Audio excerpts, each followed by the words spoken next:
Blessings to everyone that is watching and, of course, listening to me right about now.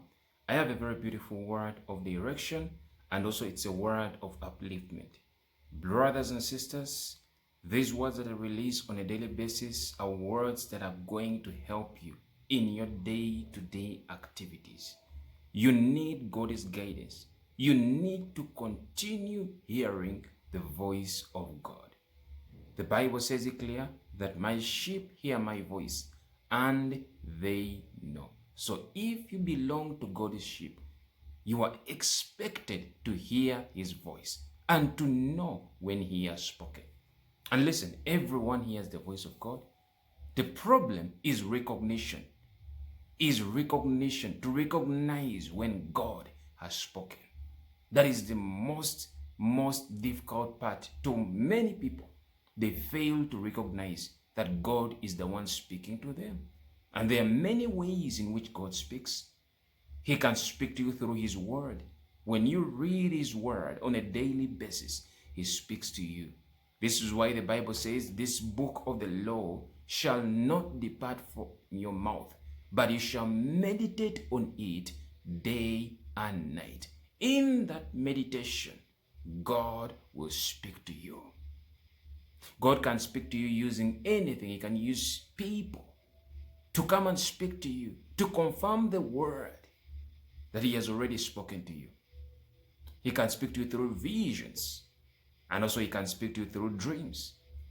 The Bible says it clear in the book of Job that for God speaks once, yet twice, but man does not perceive it. In a dream, in a vision of the night, when deep sleep falls upon men, he seals them with instruction. Brothers and sisters, be careful when you tell your dreams, because there are people that are willing to destroy your life. Not everyone is happy for the dream that you have. Not everyone wants to see you succeed in life. There are people that are stationed by the enemy to see that you fail. Their goal is to destroy what God has given you. Let me read to you a very powerful word from the book of Genesis, chapter 37, verse 3 to around 11. Genesis chapter 37, verse 3 to 11.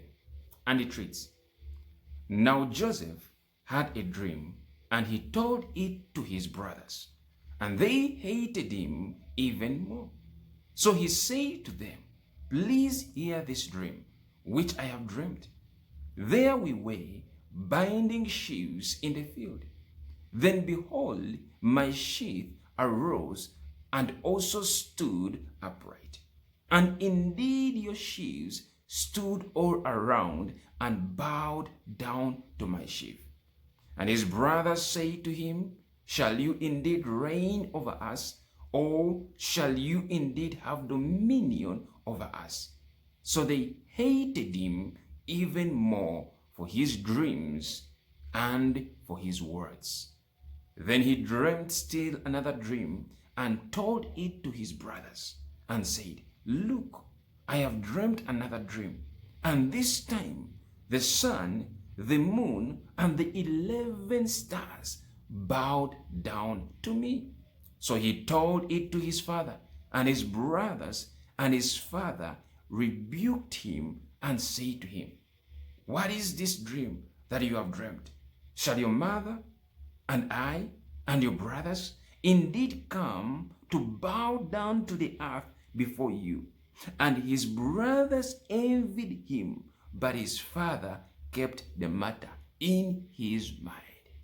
Notice that the Bible says that his brothers envied him because the brothers had the interpretation of the dream. His brothers could interpret the dream. It was only Joseph that did not have that gift of interpretation, or that skill, so to say. I love the Bible says that his father kept the matter in his mind because the dream was repeated twice.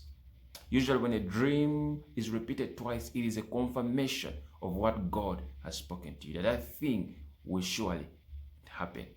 Joseph was to reign over his brothers. That is why the father kept the matter. In the first incident where Joseph saw his sheath standing upright and his brother's sheath was bowing unto him, the father did not keep the matter in his mind. But in this incident, the father had to keep the matter because the dream was the same.